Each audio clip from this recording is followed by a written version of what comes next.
आप सभी लोगों का मेरे YouTube चैनल पर बहुत बहुत स्वागत है। हम वेद क्यों नहीं पढ़ते हैं, इस विषय पर आपके सामने विभिन्न प्रसंगों के तहत, बिंदुओं के तहत कुछ विचार रखे जाएंगे।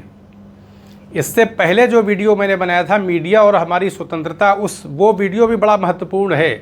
हालांकि तबीयत मेरी सही नहीं थी, लेकिन वो वीडियो बन गया। उसमें मैं दिखाने की कोशिश किया है उसमें अस्तित्ववाद के हिसाब से कि किस तरह से आज के दौर में हम देखें मनुष्य का पतन किस तरह से हुआ है। लोग किसी चीज़ का कोई ध्यान नहीं रखते हैं।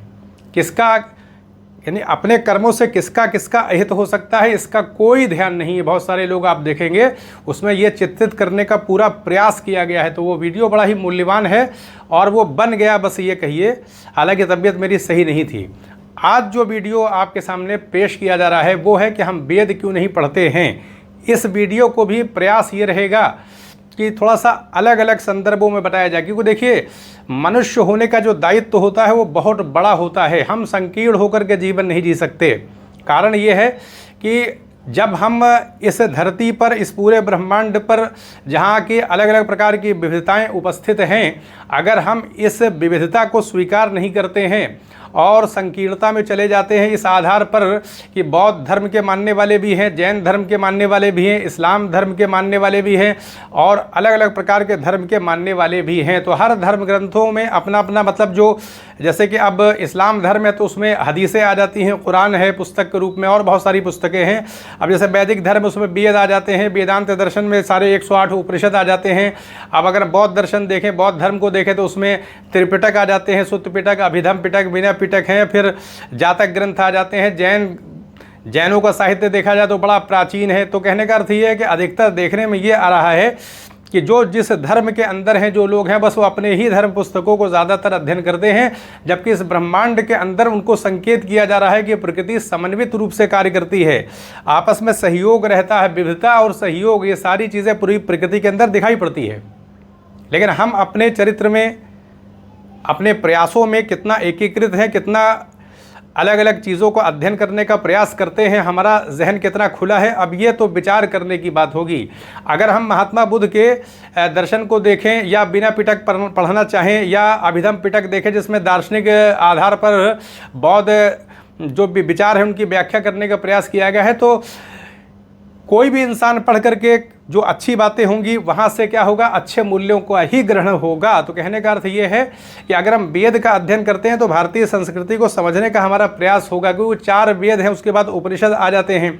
तो हम इस आधार पर छोड़ दें कि भाई हम तो बौद्ध धर्म को मानने वाले हैं, हम बौद्ध हैं, तो ऐसे में हम वेद क्यों पढ़ेंगे। वेदों के अंदर तो बहुत अत्याचार और भेदभाव की बातें की गई हैं, वर्ण व्यवस्था की बात की गई है और बाद में जो बहुत अत्याचार हुआ शूद्रों के ऊपर, तो इस आधार पर वैदिक जो ग्रंथ हैं वो पूरी तरह से पक्षपातपूर्ण हैं, ब्राह्मण ग्रंथ हैं, ब्राह्मणों की रचना है, उसको हम नहीं पढ़ेंगे और हम सिर्फ बौद्ध धर्म की ही पुस्तकों का अध्ययन करेंगे। इसी तरीके से अगर वैदिक धर्म के मानने वाले लोग जो इसी सिद्धांत पर चले कि भाई हम जो जातक ग्रंथ क्या करके पढ़ेंगे, अभिधम पिटक, विनय पिटक क्यों पढ़े हम, तो कहने का अर्थ है कि आज हम जिस धरातल पर आधुनिक उस पर चल रहे हैं, आप देखें कि पूरी वैश्विक संस्कृति डेवलप हो रही है। जापान में जो आविष्कार हो रहा है उसका ग्रहण भारत में हो रहा है, अमेरिका में जो चीज़ डेवलप हो रही है भारत में उसका ग्रहण किया जा रहा है।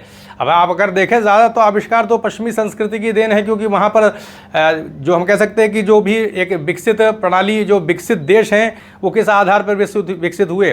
भारत के जो भी हम कह सकते हैं बौद्धिक रूप से संपन्न लोग अमेरिका में जाके हैं, वहाँ फैसिलिटेट किया गया, अच्छी उनको सैलरी दी जाती है, सारी सुविधाएं दी है, तो भारत के लोग वहाँ जाकर रिसर्च कर रहे हैं, नई नई चीज़ों को प्रकट कर रहे हैं और अमेरिका का उत्थान हो रहा है। इसी तरीके से भारत के लोग विभिन्न दूसरे देशों में भी काम कर रहे हैं। तो हम अगर आज के संदर्भ में, तो जैसे वैश्विक संस्कृति डेवलप हो रही है विविधता के आधार पर, तो अगर हम वेदों का अध्ययन कर लेते हैं तो भारतीय संस्कृति को समझ लेते हैं, जिन सिद्धांतों से हम सहमत नहीं उसको छोड़ दें, हमको किसी ने बाध्य थोड़ी किया है। लेकिन हम इस आधार पर ना पड़े कि वेदों का अध्ययन करेंगे तो उसमें जो है वो शूद्रों के ऊपर जो आगे जाकर कहने का अर्थ ये है कि उसमें अत्याचार की बातें मिलती हैं, कहीं पक्षपात दिखाई पड़ता है। एक तरह से वो ब्राह्मण ग्रंथ हैं, ब्राह्मणों के पोषण करने के लिए उसमें सारी बातें आई, घुमा फिकर के बातें लिखी गई हैं। तो अब ये तो हमारी अपनी सोच की बात है, जब हम पढ़ेंगे तो वहाँ ऐसा धरातल नहीं मिलेगा।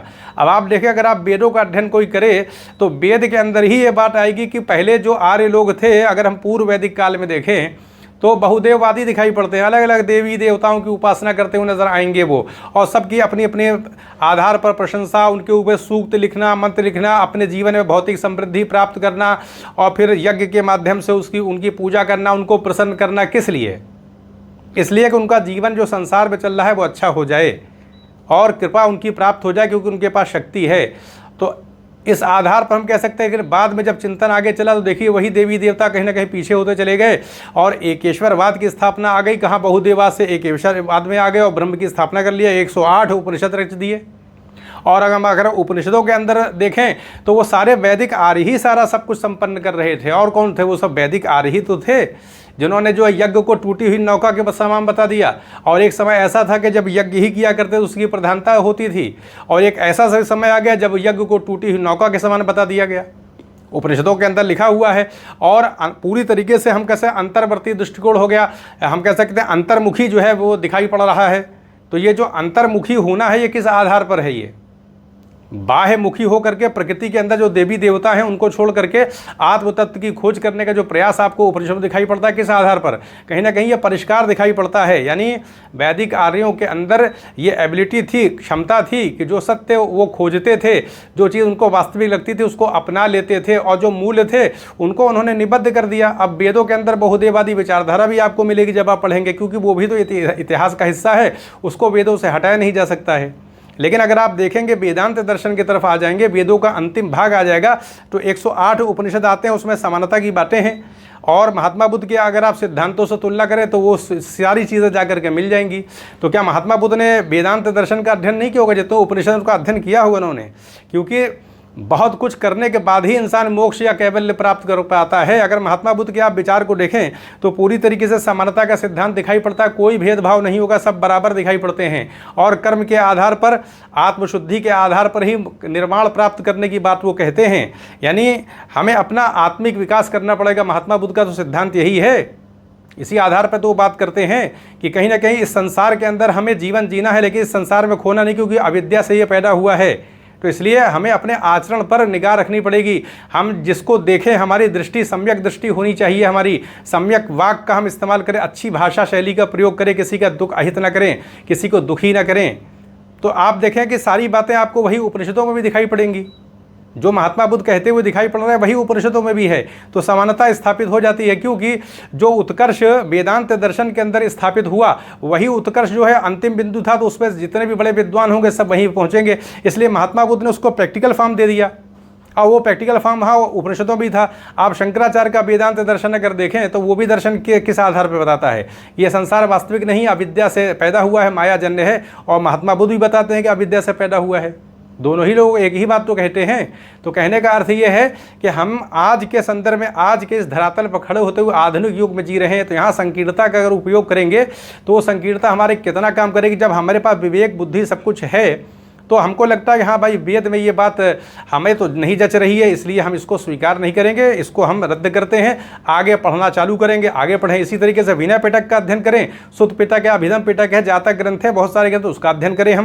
तो इससे ये होगा क्या कि भारत के अंदर जो है वो ये कह सकते हैं कि सही राष्ट्रीयता का विकास, जिसको तो राष्ट्रवाद कहते हैं। जो अभी तो क्या है कि धर्म में लोग हैं तो ज़रूर, लेकिन एक दूसरे की धार्मिक पुस्तकों से दूर है कहीं ना कहीं, क्योंकि बहुत सारी संकीर्णताओं के आधार पर कहीं ना कहीं वो चीज़ें जो है समय के साथ पैदा हुई हैं, वो इतना खुलापन नहीं है, और जो भी थोड़ा बहुत हमारा समय हो जाता है उसका सदुपयोग भी नहीं हो पाता है।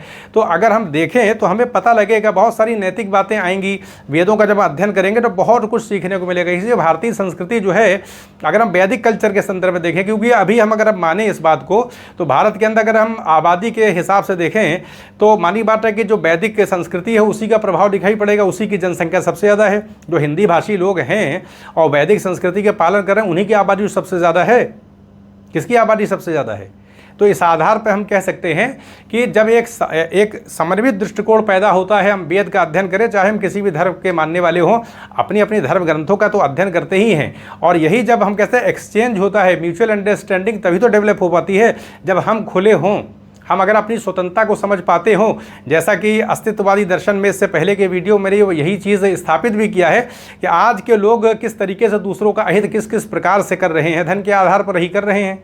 और उसमें मीडिया का भी एक पक्ष दे दिया था। अब क्योंकि थंबनेल में मीडिया को ही ज़्यादा शो किया था तो भाई वो शो हो रहा था, तो बहुत सारे लोगों ने उसको देखा होगा, लेकिन क्यों जान ही रहे हैं लोग कि मीडिया क्या कर रही है, इसलिए उसको देखा नहीं। लेकिन उसमें दूसरी बात ही बहुत गहरी बातें की गई हैं, इंसान का चरित्र उसमें बताया गया, लोग किस तरह से हो चुके हैं आज के दौर में। तो इस आधार पर हम कह सकते हैं कि वेद जो है वो मूल्यवान निधि के तौर पर उसमें सारी बातें दिखाई पड़ेंगी। और अगर हमको लगता है कि हाँ हम इस बात से भाई सहमत नहीं है तो उसको अस्वीकार कर दें। बाद में अगर हम बौद्ध दर्शन में हम भाई कहने का अर्थ है कि अगर हम बुद्धिस्ट हैं, बौद्ध धर्म में हमारी आस्था है, उसी धर्म का हम पालन करते हैं, तो हम अपने जो बुद्धिस्ट पुस्तकें हैं, बौद्ध धर्म की जो पुस्तकें उसका तो अध्ययन करते ही हैं, तो वेदों का भी अध्ययन कर देखें। तो क्योंकि महात्मा बुद्ध ने भी अध्ययन किया होगा, तभी तो बताया था कि वेद अपौरुषेय हैं। अगर महात्मा बुद्ध ने अध्ययन नहीं किया होता तो कैसे कहते थे कि वेद अपौरुषेय जो है वो नहीं है। यानी जो अपौरुषेय की बात आती है वैदिक धर्म में कि वेद अपौरुषेय हैं, तो उसको बता दें कि नहीं वो अपौरुषेय नहीं है, वो पुरुषों के द्वारा रचित है। यही तो महात्मा बुद्ध बताते हैं कि उसमें गलती हो सकती है वेदों में, वो मनुष्यों के द्वारा लिखे गए हैं, अपौरुषेय नहीं हैं। तो कहने का अर्थ है कि अगर महात्मा बुद्ध ये अध्ययन नहीं करते तो कैसे कहते कि वेद अपौरुषेय नहीं है। तो ये कहीं ना कहीं अपना मत दिया था, लेकिन इस मत को देने से हम कह सकते हैं कि क्या असर पड़ जाएगा। अगर आप देखें वेदांत दर्शन में विशिष्टाद्वैतवाद है, द्वैतवाद है, इसी तरीके से द्वैताद्वैतवाद है, अद्वैतवाद है, इतनी ज़्यादा विचारधारा है, तो अब आपको वेदांत दर्शन में ही मिलेगी। कहीं ना कहीं असहमति तो है, लेकिन वो असहमति जीवित भी है और कहीं ना कहीं ज्ञान को जो है वो पल्लवित भी करने का काम कर रही है, उससे ज्ञान का विकास भी हो रहा है, अलग अलग दृष्टिकोण सामने आ रहा है, तो लोग उसी हिसाब से आचरण कर रहे हैं। तो खुलापन कहने का मतलब है आवश्यक है। हमें जो है वो वेदों के प्रति जो है वो एक ये सोच लेना कि वेद के अंदर बस कर्मकांड की बातें हैं और उसके अंदर पक्षपात है, ब्राह्मणों के हितों के हिसाब से वेदों को लिखा गया है और वर्ण व्यवस्था में उन्हीं को स्थापित किया। आप देखें वर्ण व्यवस्था की बात आती है तो वैदिक जब आर्य थे भारत के अंदर पूर्व वैदिक काल में, तो वर्ण व्यवस्था थी ही नहीं। ये तो पुरुष सूक्त जो आपको 10वें मंडल में दिखाई पड़ता है, ये तो बाद का प्रक्षिप्त है वेदों के अंदर, बाद में जिसको ऐड किया गया है। शुरू में अगर आप देखेंगे तो महिलाओं को कितनी स्वतंत्रता वैदिक कल्चर में ही आपको पूर्व वैदिक काल में मिलेगी। वो महिलाओं को बाकायदा कंसेंट ली जाती है, तो वो आज़ाद होती थी विवाह के मामले में, उनको शिक्षा का भी पूरा अधिकार मिला था, योद्धा भी वो हुआ करती थी, कबीलाई व्यवस्था थी, तो कबीलों के अंदर तो औरतों को बहुत कुछ अधिकार प्राप्त होते हैं। लेकिन बाद में जब समय बदला और यहाँ के लोगों के साथ जो हम कह सकते हैं जब क्षेत्रीय विस्तार होने लग गया, तो कबीलों के अंदर एक प्रवृत्ति होती है कि वो कहीं ना कहीं वो कन्फाइंड रहते हैं। ये पूरी वैश्विक कबीलाई संस्कृति में दिखाई पड़ेगा आपको। आप मंगोलों के अंदर देख लें, मंगोल जो संस्कृति है, आप मध्य एशिया में चले जाएँ, आप तुर्की के अंदर चले जाएँ, अलग अलग कबीले वहाँ रहते थे। इसी तरह आप अरब में चले जाए तो वहाँ पे अलग अलग कबीले रहा करते थे। तो कबीलाई व्यवस्था के अंदर ज़्यादातर दूसरे लोगों को प्रवेश नहीं दिया जाता है, वो एक ही कल्चर के लोग रहते हैं और ऐसे प्रवेश मिलता नहीं है। तो कहने का अर्थ ये है कि उसी संदर्भ में हमें बातों को देखना चाहिए और किसी संदर्भ में लेने की उसका आवश्यकता नहीं। उसके बाद आप देखें फिर मौर्य साम्राज्य का उदय होता है, बहुत सारी फ्लेक्सिबिलिटी भी दिखाई पड़ती है, लचीलापन भी है, गुप्त काल आ जाता है। तो कहने का अर्थ है कि जो एक वैदिक संस्कृति है उसमें बहुसंख्यक आबादी हमेशा कहने के अपने धर्म के प्रति जागरूक रहती है। तो ऐसे में अगर गुप्त शासन भारत में स्थापित हुआ, वैदिक कल्चर रिवाइव कर गया, या हम कह सकते हैं पुष्यमित्र शुंग के समय में ये बात कही जाती है कि उन्होंने बौद्ध धर्म का जो भी विहार थे उनको तोड़ा। इस तरह की चीज़ें राजनीतिक परिप्रेक्ष्य में देखी जा सकती हैं। मतलब राजनीति के संदर्भ में अगर हम विचार करेंगे तो ये बात कहीं ना कहीं दिखाई पड़ेगी।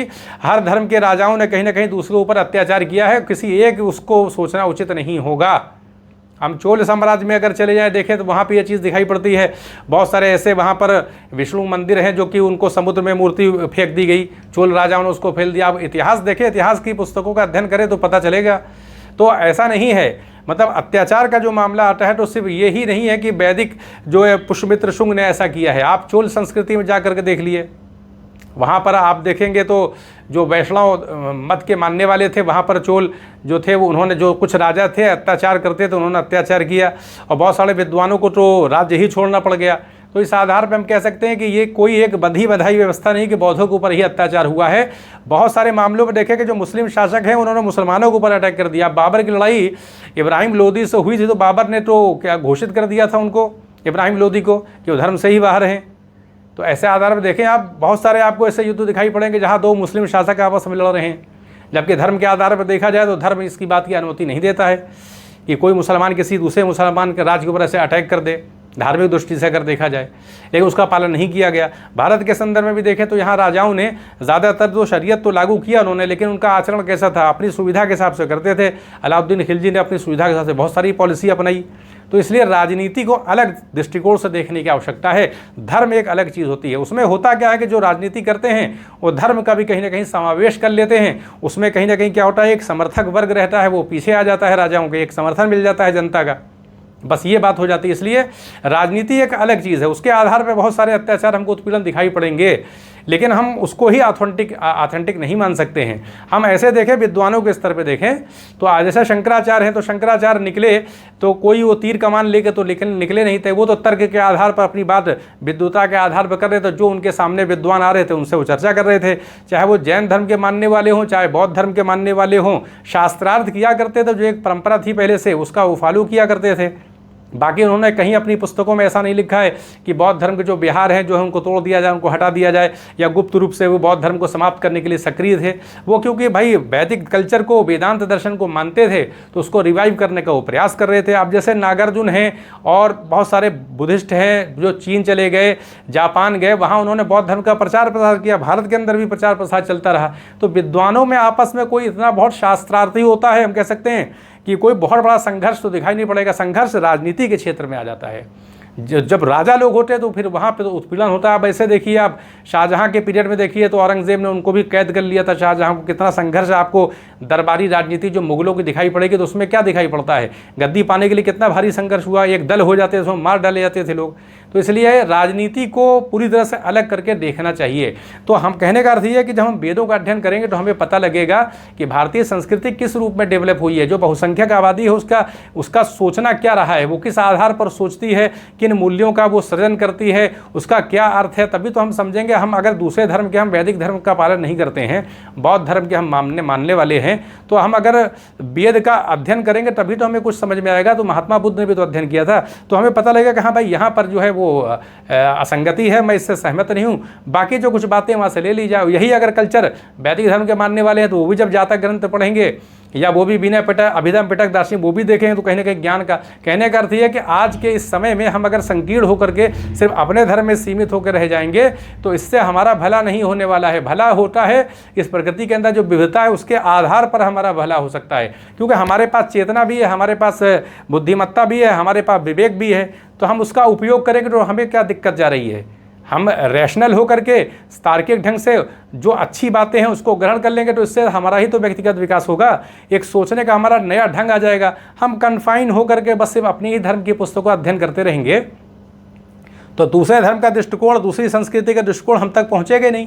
अलग अलग लोगों ने अलग अलग हिसाब से चिंतन किया है, तो उस आधार पर हम उस चिंतन से वंचित हो जाएंगे, तो हमारा व्यक्तिगत विकास रुकेगा। हम समाज को कुछ दे सकते हैं, हो सकता हो हमारे अंदर ऐसी रचनात्मकता हो जो कि विभिन्न प्रकार के दृष्टिकोणों को संचित जब करे, वो उसको एक्यूमुलेट किया जाए तो उससे वो डेवलप हो जाए। तो अपनी पर्सनैलिटी का विकास भी तो इस आधार पर हम कर सकते हैं। तो इस आधार पर हम कह सकते हैं कि वेद, जिसमें कि समाजशास्त्र, राजनीति शास्त्र, धर्म, सारी चीज़ें कहीं ना कहीं उसके अंदर निबद्ध की गई हैं। 4 वेद हैं और फिर वेदांत दर्शन है, 108 उपनिषद हैं। तब जाकर हम अगर थोड़ा सा अध्ययन करेंगे तो हमको कुछ समझने का मौका मिलेगा। और इस आधार पर जो लोग बौद्ध नहीं है तो बौद्ध धर्म की पुस्तकों का अध्ययन करके बहुत कुछ प्राप्त कर सकते हैं।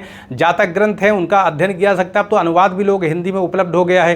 तो ये हमारे प्रयास के ऊपर है। कहने करते हैं आज के इस दौर में हम सोचें, पहले तो लोग किसी एक धर्म में रहते थे, उसी धर्म का कहीं ना कहीं पालन करते थे। आज की आवश्यकता क्या है? आज इस प्रकार से हम इस पूरे देखें, सृष्टि कहाँ चली जा रही है।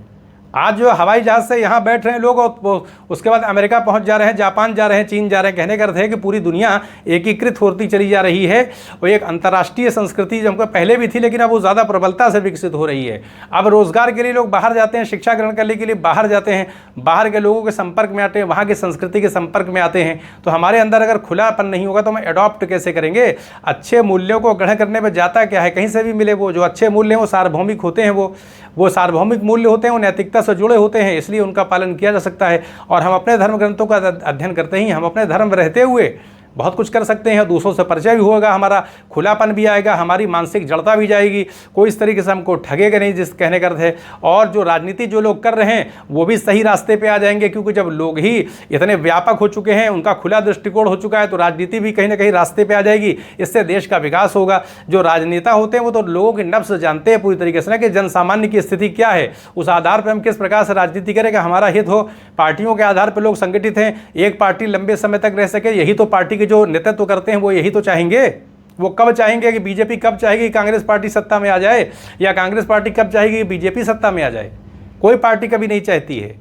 इस आधार पर हम कह सकते हैं कि जो पार्टियों को अपने तरफ खींच करके विकास के रास्ते पर प्रवृत्त करने की जो एक मानसिकता हम डेवलप कर सकते हैं, वो खुलेपन से ही आ सकती है।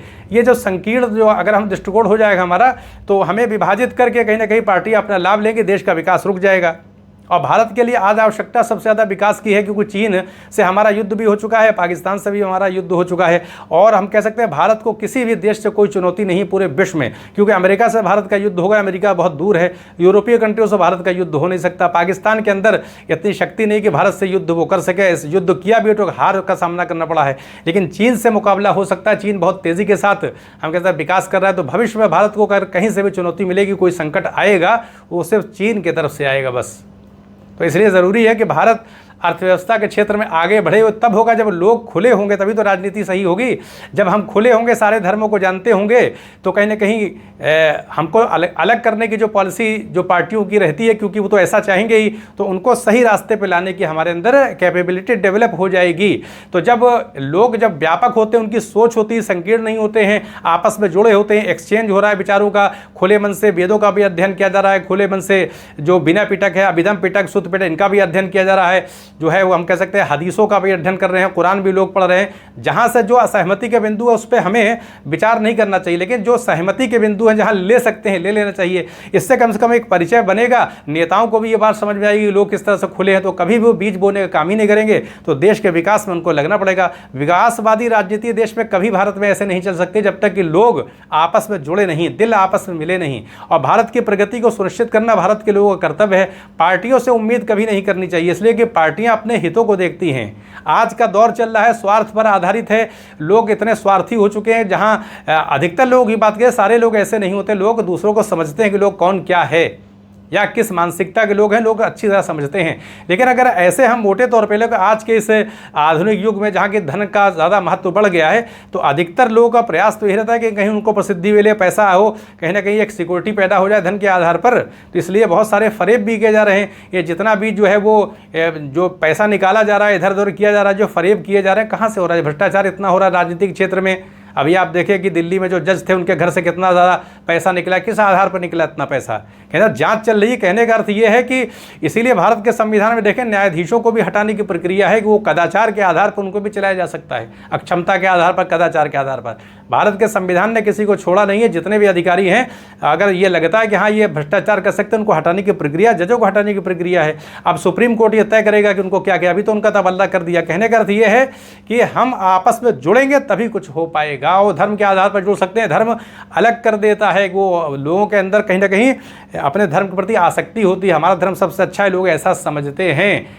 तो ये चीज़ क्या होती है? अलगाव पैदा करती है। हम अपने धर्म को भी अपने दिल से लगाएं और खुले मन से दूसरे भी धर्म ग्रंथों का अध्ययन करते रहे। इससे क्या लाभ होगा कि हम दृष्टिकोण से परिपक्व हो जाएंगे, व्यापकता आ जाएगी, आपस में लोग कहीं ना कहीं जो विवाद का बिंदु है वो मिट जाएगा, राजनीति को अलग से देखने की हमारे अंदर दृष्टि विकसित हो जाएगी। इससे देश की जो राजनीतिक पार्टी, राजनीतिक शुचिता है वो स्थापित होगी। और जो हम कह सकते हैं अपराधी तत्व के जो लोग हैं वो चुनाव के अंदर सफल नहीं हो पाएंगे, क्योंकि जहाँ विवेक होगा, बुद्धिमत्ता होगी, वहाँ किसी भी प्रकार के अपराधी के लिए चुनाव जीत पाना संभव नहीं होता है। तो अगर भारत के लोगों ने, हम कहते हैं कि आपस में इस तरह से अगर बुद्धिमत्ता का परिचय नहीं दिया, तो ऐसा आ सकता है कि राजनीति जो अभी वर्तमान जो राजनीति, उससे देश की अर्थव्यवस्था पीछे चली जा रही है। अगर शक्ति कम हो गई और पड़ोसी देशों के अंदर अगर जैसे चीन है उसका डेवलपमेंट बहुत होता चला गया, तो वो भारत के ऊपर वैसे भी युद्ध हो चुका है, तो एक अच्छी दृष्टि नहीं। तो ये बहुत ही समझने की, संवेदनशीलता का प्रदर्शन करने की आवश्यकता है।